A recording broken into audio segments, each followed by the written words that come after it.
Hi, everyone. Welcome back to the Benu Community Podcast, where we explore the ideas, people, and communities shaping the future of work, learning, and leadership. I'm your host, Ben, and in today's episode, I'm joined by someone whose work sits right at the intersection of strategy, foresight, organizational transformation, and human centered futures. I met Erik, in fact, last year, almost same time in Groningen. We both joined Futures Literacy Intensive Program, Flip 2024. And then I followed him, the things he already, during past year at least he have done. And I felt, okay, it's a nice chance for me to talk with him because as another advisor and a speaker who helps leaders and companies navigate complexity by applying futures thinking and change processes that actually work in real world settings, he has lots of things to share with us. And in this conversation, we are trying to explore what it really means to turn future thinking into future doing and how we can build more adaptive, forward looking organizations and ecosystems, not just in theory, because he's kind of result action oriented person, but in practice. Let's dive in. Eric, I'm so happy and I'm really glad that I have you here. However, you already fighted with a mosquito. But yeah, maybe we can start with that point. What happened to you? Then we can start about your experience and insights about future thinking. Yeah. Oh, thanks, Ben. Thanks for that nice introduction. I think you got many of the things right that I'm focusing on and that I love doing. And yes, I had a small fight with a mosquito on my forehead. I had a little nip on my forehead. It's annoying, but that's what it is. Living in Denmark during summertime, we have mosquitoes, and they from time to time they are pretty annoying. So maybe you want to add something about yourself. Maybe I missed something to mention. Um, I'm 52 years old. I am an engineer by training, and being an engineer by training also means that I have learned a lot about solving problems, about going from problems to solution mode, and also taking theory and making it applicable. And I think that also characterizes the way that I approach futures thinking. And that's why I also call it futures doing, which was also a terminology that I picked up from some of the participants at Flip when we met a year ago, Ben. And I do believe that working with futures literacy and futures thinking and futures doing and all that it impacts, like change management and transformations and organizational design and strategy, I find that really, really interesting to be that kind of engineer, bridging between the thinking and the doing. I think that's what I would really, really like to work with. Nice. You mentioned change. When we are thinking about change, it means we are not just focusing on what happens now, and we are thinking about future. I don't know, future or futures. And meaning, in terms of thinking about future at the same time, there's nothing there because everything is in our mind and there are lots of futures. And the point is, we have no idea what future or futures hold or holds for us, meaning we have to struggle with lots of ambiguity, uncertainty, complexity, and lots of things. So, in this situation, when you are talking about doing, focusing on future doing, how we can know that what we do is exactly what we have to do. We can never know that. We have no idea. So So what should we do? we should, okay, let's take a case because you're onto something. There is really something interesting going on when we combine the methodology from futures thinking with, for example, transformations or even with change management. The change management is rather short-sighted. You're maybe going from A to B, or transformation is just broader, where you go from A to maybe something that you do not know. And Oh, that kind of, you mean change management is more focusing on transition, not transformation? yeah, I think that, yes, yeah. And applying the methodology and the thinking from futures thinking to transformations helps us to, first of all, understand where might we go, and helps us understand how do we navigate the not only the goal but also the path to the goal. Maybe we have several understandings of what the goal is, what the goal should be or could be, and what is the worst and the best approach to that. And using things that you talked about there, our approach to assumptions, our approach to myths, our approach to rumors, our approach to what emerges in when we explore and evaluate the possible transformations. That's a part of it. That's where we take these theoretical approaches or methodologies and we put them into work in, for example, inside an organization that is undergoing transformation. Let's say this is a transformation that wants to explore what it is to work in a less hierarchical organization. Let's say that we want to flatten some of the hierarchy. Before we start doing that, why don't we then apply futures thinking to say, let's imagine what it will be to have a more democratic approach to decision making. Let's play it out. Let's simulate. Let's let all the assumptions surface so that we can talk about whether that makes us joyful or scared, whether we lose power, whether we like it, or all of that. And we use that simulation in order to make the plan from the future and backwards, and not from where we are and forwards. That's a massive change. Is where we do the planning, whether it's from now or from the future. This is exactly the reason you describe yourself as someone who brings structure to the future. Yeah, you can say that because futures thinking literally, Yeah, literally. what does that mean exactly in your own words? I mean, bring structures to the future. It's a little bit weird for me. I prefer to say I cannot understand properly. I want to understand.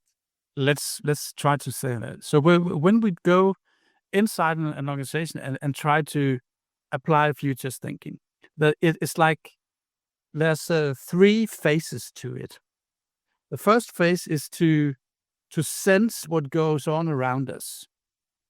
So look at the what is affecting us in the industry, in the market, in the function. So all the outside in trends and anomalies and drivers for what goes on in the world. We try to sense that, and we try to sense what's going on inside the organization. What is emerging inside the organization? And that is the first phase, is to gather all these trends and anomalies and movements. So we are spending time in the first phase on sensing, on horizon scanning, on understand what is affecting us. The second phase is then when we in a structured way, and there, I think there's something like 10 or 12 or 15 concrete tools and workshops that we use to investigate, to explore those futures. We try to unfold them in different ways. We play scenarios, we build them in Lego, we simulate them, we talk about them, and we ensure that all of these reactions that we have to them are captured. Emotional reactions, physical reactions, and we also couple in some of the, okay, how much money do we have to create that future? Is it feasible? Is it viable? Is it expensive? So we take from the output from phase 1 into phase 2, where we create in a structured way options, futures, scenarios. And then in the third phase, as I said, we plan from the future and backwards to say, in that future, what is the organizational design? What is the business model that we will have in that future? What is the culture? And then we calculate backwards. And that is a very structured way of doing that. Good. And maybe you know, because I already added at least for now in my tagline on LinkedIn profile as well, I consider myself as a futurist. But what I See, it seems for me you prefer the terms future thinking or futures doing over futurist, if I'm not wrong. If the point I mentioned is right, just let me know what's the difference in mindset between these two ones. Between futurist and futurist thinker? Yeah. Oh, I think And you consider yourself futurist or future thinker or future doer or something like that? yeah.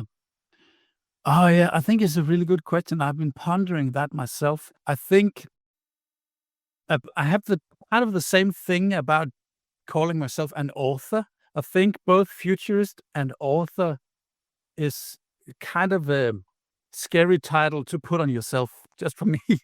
But and I really like when other people call me or introduce me as an author or as a futurist, because it's something that, to me, it's something that is given to you and not something necessarily that you promote yourself by. That's one thing.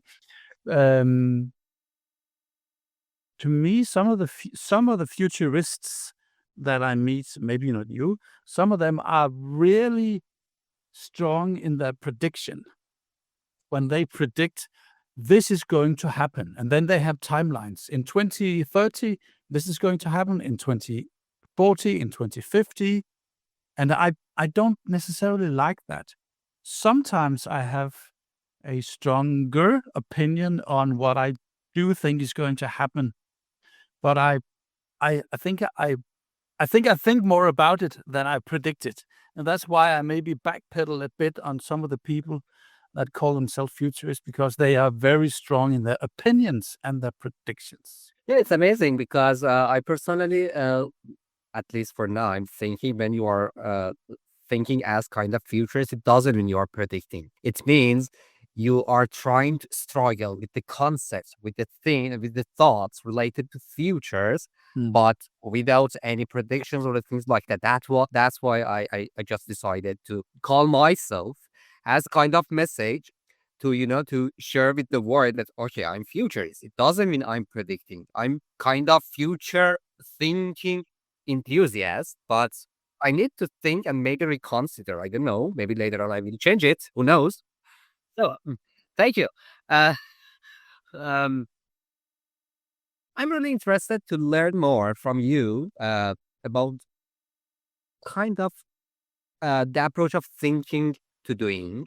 Mm. What are some of the biggest misconceptions organizations have when they hear futures literacy or strategic foresight? Because you have extensive experience of working with organizations as well. I mean, you are not just a person just talking about future or future thinking or the things like that. You are engaged a lot with the real clients, with the real people, real organizations.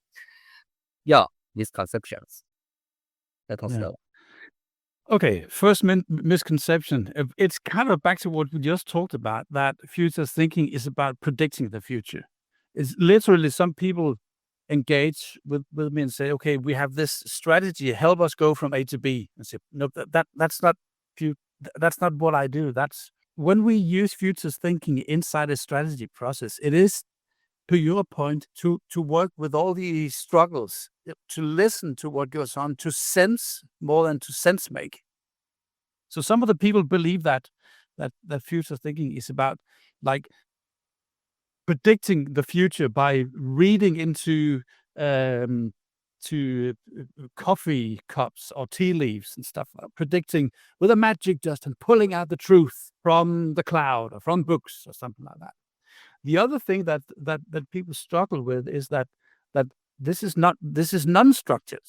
They think that this is without structure, and it is absolutely not. It is absolutely, of course, there's something about it that is sensing and pulling out your emotional part of it, but it is very structured. It's a very structured approach to doing that. And when we end with through these processes, we end both with something that is very functional, like scenarios and trend mappings and radars, and we work with roadmaps and informed decision making. But we also end with a bunch of emotions. We end with hope and ownership and confidence and agency.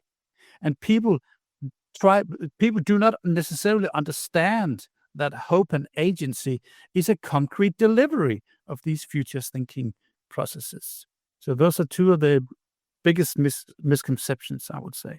Also, I'm kind of big fan of building communities and ecosystems. In terms of communities, I mean, talking about or thinking about communities and ecosystems, how can uh, future focused thinkers, because let's say now I'm talking about myself, I'm not futures, I'm future thinker. Okay. So for now, at least in this episode, how can the people like me that they consider themselves as kind of future focused thinker, they can work across borders to create impact and maybe bring people together, deliver, I mean, real values to the society, to companies, to everything. Some of these people that I meet, they have a grassroots approach to this.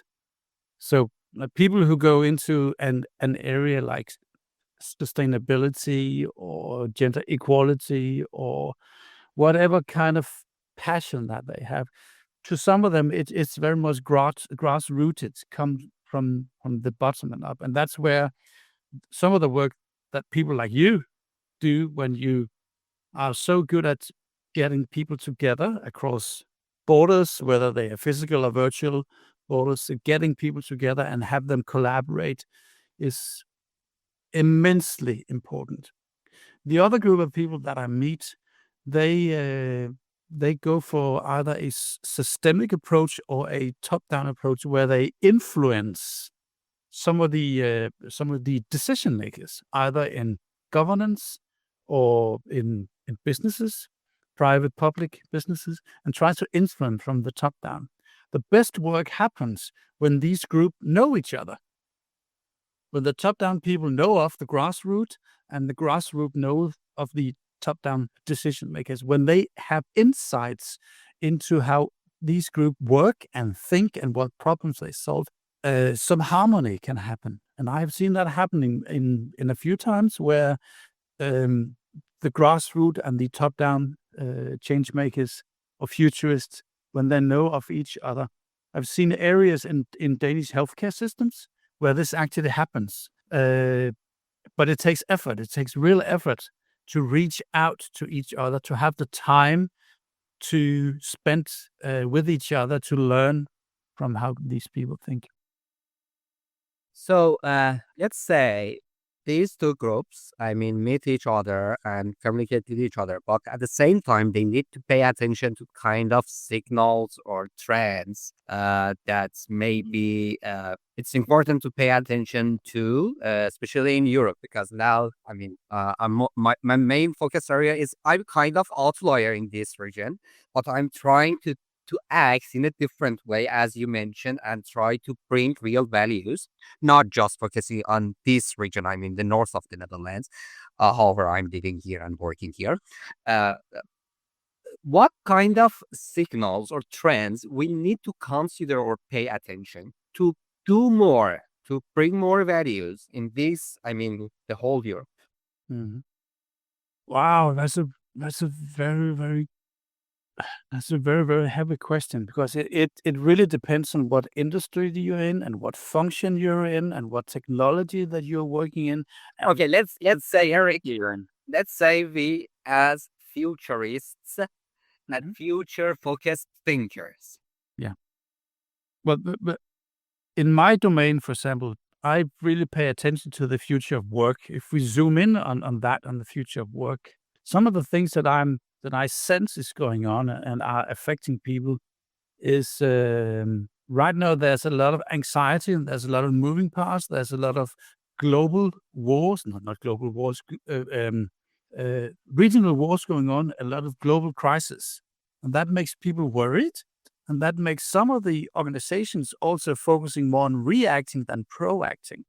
And that means that some of the initiatives going on right now about creating things or changing things are being rerouted into just reacting to what is going on at the moment. So some of the companies are being being held back in their creativity. Another thing that I pay attention to is that some of the effort when it comes to new way of working, for example, teal or agile or flat hierarchy, is being pulled back. We see less work with that teal and stuff like that at the moment, and more focus actually on more classical organizations. Some of it comes out of what I just started with saying, that the companies are reacting. People ask for a stronger and more clear and more directive leadership style at the moment because of many of the things that are going on globally. And the third thing I pay attention to, that people in 3 or 5 years will have they will ask for more freedom again. But right now they are asking for direction and a stronger kind of leadership. But in 3 or 5 years, and this is maybe where I predict stuff, contradicting myself, but I'm actually sensing and almost predicting that in 3 or 5 years, the new ways of working will have a renaissance where they will be, it will come back in a stronger sense. Those are the kind of things that I'm sensing. This is almost my last question. Of course, I have another question, but mostly general. But this question is more about the things that excite you most about the work you are doing right now, in today, and what's something you are still exploring as a future oriented or, you know, future oriented thinker. Futurists do a futures curious thing. Yeah. What I'm mostly focusing on right now is actually to uncover anticipation in organizations. And it's those conversations when when we work with this, I always ask people, so what are you actually anticipating about what you're talking about now? What do you anticipate will still be there in 5 years or 10 years? What do you anticipate will not be there? So we can have different ways of questioning and investigating that. But I'm really, really focusing on that part of the futures thinking, because we have all of the structures, blah, blah, blah. We can do that. But harvesting all the assumption, what goes on underneath that water, is really interesting to me. And that's something that I'm curious to learn more about, how we can do that. Let's have a case. I worked with a Danish part of a hospital. And in those months where we used futures thinking to redesign how a patient went through the hospital, we did that by jumping some years into the future and designing that from the future. During those conversations, we identified 45 myths or assumptions about leadership or technology or people or money or whatever it is, and we used them to guide the planning that we had for the workshops, for the strategy, and all of that. So we actually used them. We harvested them and we used them to understand whether these assumptions were true or not. Were they myths or rumors, or were they real and concrete and useful in our work forward? Eric, you consider yourself, I prefer to say other, consider you as an author, right? You have some books already published. I do. Yeah, maybe it's a good idea at the end, just share a short story or some intro about the books you already published, and maybe share some insights or any kind of advice or suggestions in terms of, for example, the people who are interested in future thinking. Maybe later on they can approach your books, read them. Yeah, something related to your previous publications, whatever you think. We haven't talked so far because mostly we focused on future thinking. Yeah. Yeah, my third book, my latest book, is called Anticipatory Leadership, and is exactly about, that kind of leadership who works with anticipation and use that in their leadership efforts to transform their organizations. And in that book, I take all the methodology from strategic foresight, and I flip them to the inside of the organization. So I use them on the inside, that is on a smaller time scale and a smaller ecosystem. The book just before that was rather poetically called Teal Dots in an Orange World. And if people are familiar with the book by Frederic Laloux called Reinventing Organizations, they will recognize the colors teal and the colors orange as two of the five colors from cultures that Frederic Laloux described, where orange is the rather traditional classical way of setting up a hierarchical organization. I like those. They are very good at doing what they do. The other color is teal, which is a more progressive, democratic, involving kind of organization. And the title, Teal Dots in an Orange World, is exactly a pattern that I have seen for some years, where progressive pockets happen inside the otherwise very well-structured organization. And the more that I can see that pattern, or the more that I saw that pattern, the more it makes sense to me to describe it in that book. And that's the two latest books. And they are available also, I mean, the printed version as well as the digital. People, if they want to, I mean, buy it, it's simple and easy. At least they can find it on Amazon, yeah? Absolutely. They are available in physical copies, and I believe they also can come on your Kindle if you're that kind of Kindle person. So at the end, maybe I forgot to ask something that could be really important, or maybe you want to stress on something as kind of takeaway, or I mean, the last word for sharing with us. Feel free to share it. I think whatever it is, futurism or futures thinking or futures doing, make sure that it's a team sport. It is much more fun when it's something that you do together, something that you do in your leadership team, something that you do in your community that you are creating. Then it is something that you do together. The second thing that I have found or learned is that make sure when you design your futures thinking effort that you work with the right time frame. There's really a difference between doing futures thinking on 20 years and 5 years scale. People's reaction to it are very, very different based on what kind of time scale that you use. I do understand that and I've been part of Futures Literacy Labs. When we do that, we might go like 70 years or 100 years or 200 years in order to challenge our assumptions. That's perfect. But when we use futures thinking, it's a different thing. And just going back big in the conversation, we talked about this, the grassroots movings going from bottom up and the top down work. Those two groups, they have different approach to timescale. People who sit top down, they typically look on a strategic level, and maybe it's 10 years or something like that, depending on your industry.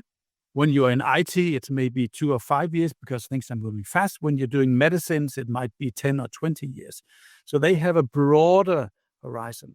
People in the grassroots, they have a very shorter horizon because what they do goes into effect rather fast. So maybe they're doing 2 years planning. So for people to jointly understand what's the time frame for the futures thinking, that's very important for the success of your futures thinking processes. Yeah, definitely you are a little bit 10 years older than me, and you'll have more experience, but I can say based on I mean, I have less experience compared to you, but I think this point is really critical. I mean, we need to consider that what time frame, as you mentioned, we are trying to think towards future, because sometimes, I mean, it makes lots of struggles in terms of how to cope with the challenges today or how to imagine future. Thank you for sharing that one. I really enjoyed it. Thank you, Erik. Thank you for sharing your insights and your experience. That was interesting because based on the intersection of leadership, foresight, and organizational transformation that you already engaged a lot. You've shared some really practical points. I'm happy again uh, to have you here, and hopefully in the future we will work more and collaborate more. Definitely, you have lots of things I can learn from you. And for our listeners, if they are curious to know more about you or even following you, we are sharing your LinkedIn link in the description and in different posts on our social media channels. I mean, Venu community social media channels. They can follow you. They can find your books or buy it, as you mentioned. They are available.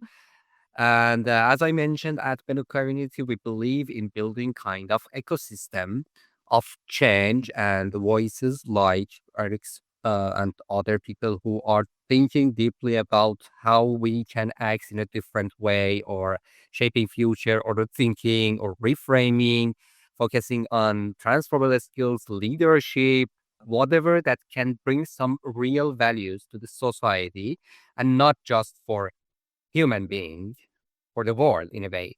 And thank you for listening. Those who are listening now, same as the previous episodes, we are publishing this episode on different platforms such as Spotify, Apple Podcast, Acast. They can listen, they can share, and also they can leave comments for us. And if they are interested to learn more about Benu community, they can check benu.club, which is our online community. Over there, we have lots of different people from different fields focusing on entrepreneurship, future thinking. In different fields, they are actively doing something really valuable. Until next time, keep learning, keep imagining, and stay open to what's next. And maybe, if you want to just say one last word.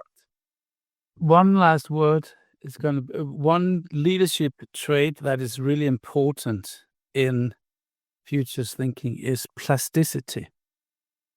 Being able to change your mind based on what you just learned or heard. That's important. Best. Thank you.